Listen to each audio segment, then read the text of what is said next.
मला तेच म्हणायचंय की प्रत्येक प्लॅटफॉर्मवरती एक अँब्युलन्स असली पाहिजे आणि तिच्यामध्ये वायरलेस असली पाहिजे. कुठेही ऍक्सिडेंट झाला की ताबडतोब त्याला मेडिकल एड मिळाली पाहिजे.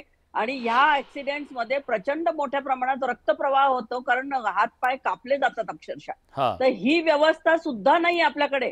तुम्हाला माहितीये लोअर परळमध्ये जी चिरडाचिरडी झाली त्याच्यानंतर शरद पवार साहेबांनी स्वतः त्याच्यात फोन करून, मी जेव्हा जेव्हा राष्ट्रवादीच्या मीटिंग मध्ये हा प्रश्न मांडायचे की लोकल ट्रेन मध्ये लोकांची गर्दी अतिशय होते आणि कुठलाही महाराष्ट्राचा आतापर्यंत मुख्यमंत्र्याने याच्यामध्ये दुर्दैवाने मला सांगावंच वाटतं की या प्रश्नाकडे लक्ष दिलेलं नाहीये. कारण जे मंत्रिमंडळ आहे, जे मुख्यमंत्री ते सगळे बाहेर न येतात. मुंबईची कोणालाही फिकर नाही हे मी स्पष्टपणे सांगितलं होतं. आणि पवार साहेबांनी पण त्याची दखल घेतली होती. त्याच्यानंतर आम्ही मुंबई प्रवासी संघटना आणि आम्ही दिल्लीला भेटायला गेलो होतो. तेव्हा पवार साहेबांनी पियुष गोयल, मला वाटतं तेव्हा रेल्वे मंत्री होती, त्यांना फोन केला तर ते स्वतः म्हणाले की मी तुमच्या घरी येतो. आणि पवार साहेबांच्या बंगल्यावरती आले होते. आमची तिथे मीटिंग झाली होती. नाही, मला सांगायचं यातले टेक्निकल प्रश्न म्हणणारा केतन गोराडिया नावाचा एक इंजिनियर आहे, ज्याने जर्मनी जापान इकडे जाऊन सगळा स्टडी केलाय. त्याचा आम्ही एक हे ठेवला होता, डेमो तिकडे ठेवला होता की तिथे पत्रकारांना पण बोलवलं होतं, सगळ्या पॉलिटिशियन्सलाही बोललं होतं की या मुंबईच्या लोकल ट्रेनसाठी काय करायला पाहिजे. आणि त्याने खूप चांगली की सिग्नल सिस्टीम कशी बदलायची, सेंट्रल आणि वेस्टर्न सर्क्युलर जर आपण ट्रेन सुरू केला त्याला फक्त 8,000 रुपये खर्च येणार होता. त्यावेळेस त्याने 8-10 वर्षापूर्वी सांगितलेलं. आम्ही त्याचं हे दाखवायला सुद्धा देवेंद्र फडणवीस मुख्यमंत्री असताना गेलो होतो, परंतु त्यांनी सांगितलं माझ्या त्या कुठल्या पीएशी तुम्ही बोला. आणि त्यांच्यानंतर ते अभिमन्यू पवार म्हणाले की याच्याशी बोला त्याच्याशी बोला. कोणीही लक्ष घातलेलं नाही. ठीक आहे आनंदजी, मी विचारतो याच्याबद्दल विश्वासजी आपल्या सोबत आहेत. नुसती श्रद्धांजली वाहून होणार नाहीये. मुंबईत रोज माणसं मरतायत, याचा पाठपुरावा मुख्यमंत्री करणार आहेत का याचं उत्तर विश्वासजी उत्तर द्या. विश्वासजी उत्तर द्या. विश्वासजी उत्तर द्या. त्या टेक्निशियनला घेऊन आनंदजी येतो तुमच्याकडे. आनंदजी येतो तुमच्याकडे. विश्वासजी उत्तर द्या. परंतु होत नाही याचा पाठपुरावा. नक्कीच बघा, मला असं वाटतं की महाराष्ट्राला आज जे मुख्यमंत्री लाभलेले आहे ते अतिशय संवेदनशील आहे. आज त्यांनी आपले सगळे कार्यक्रम रद्द करून रेल्वे या विषयावरच त्यांनी लक्ष घातलेलं आहे. त्यामुळे असा पाठपुरवठा केंद्राकडे हा 100% केला जाईल. आताच एकनाथराव शिंदे हे सुद्धा अश्विनी वैष्णवांशी देखील बोललेलं आहे. त्यामुळे ज्या ज्या गोष्टी करणं अपेक्षित आहे ते करायचंच आहे. जे झालंय त्याला माफी नाही, ते चुकीचंच झालंय. कारवाई होणार, मुंबईसाठी जबाबदार आहे त्यांच्यावर कारवाई होणार का?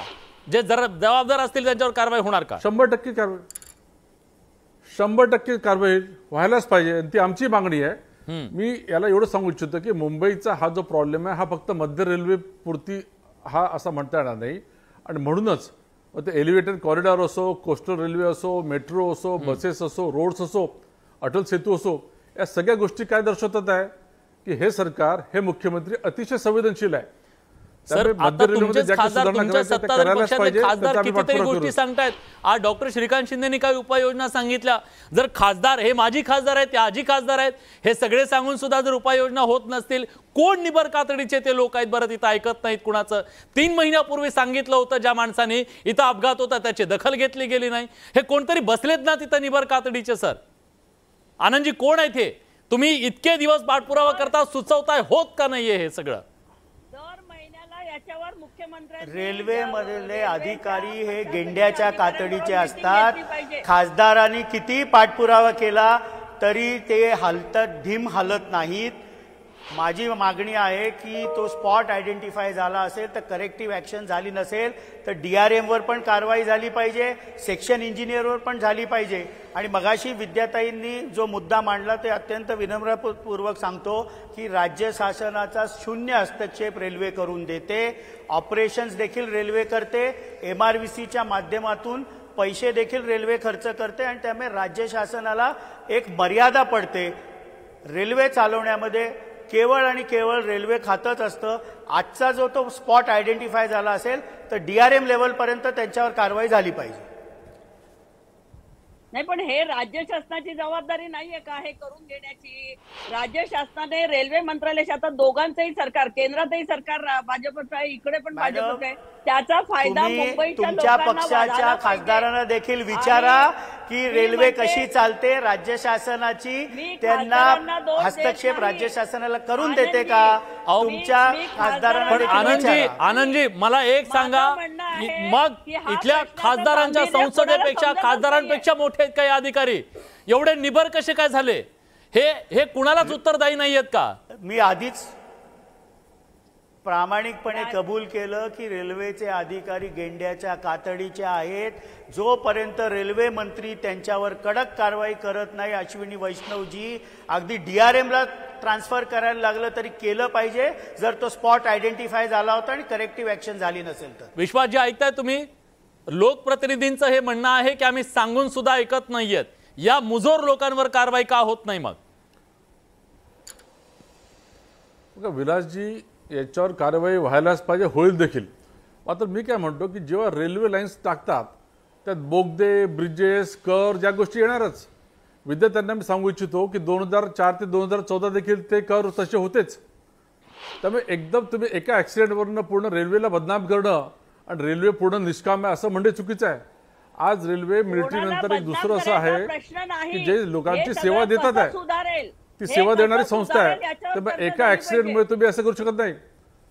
नाही व्हायलाच पाहिजे. आता 2004 ते 2014 माझं म्हणणं असं आहे, मुख्यमंत्री दर महिन्याला मीटिंग घेऊन रेल्वेच्या लोकांना बोलवून विचारणार. एक मिनिट मला बोलू द्या, विलासजी मला बोलू द्या.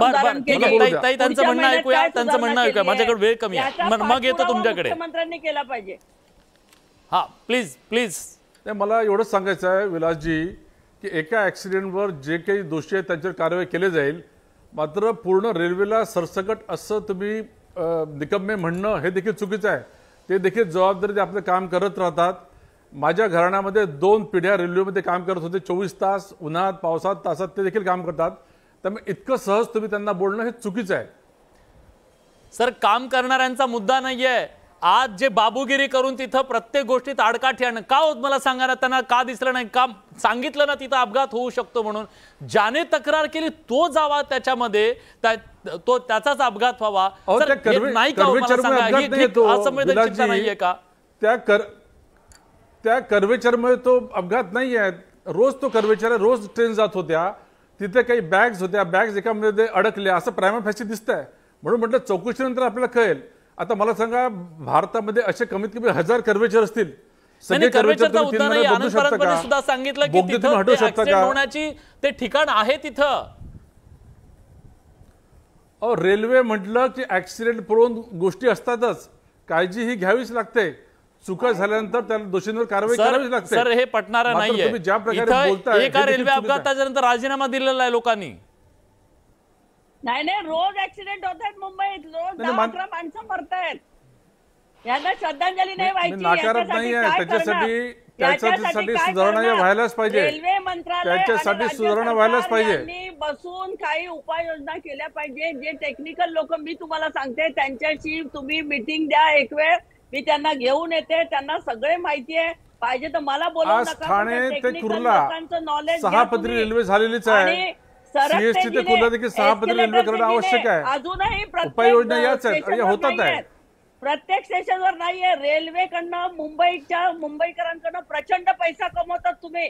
नुसतं प्रवाशांनी तिकीट काढले नाही तर तुम्हाला 4-4, 5-5 कोटी दर 3 महिन्याने मिळत आहेत. पण तुम्ही रेल्वेवर खर्च करत नाही. टॉयलेट नाहीयेत, सरकते जिने नाहीयेत, लिफ्ट नाहीयेत. कुठल्या तरी स्टेशनवर एखादा सरकता जिना बसवला म्हणजे तुम्हाला वाटतं आपली जबाबदारी संपली? बिलकुल मुंबईच्या प्रवाशांना सुविधा मिळत नाही. ताई माझा वेळ संपलाय. प्रताप, तुम्हाला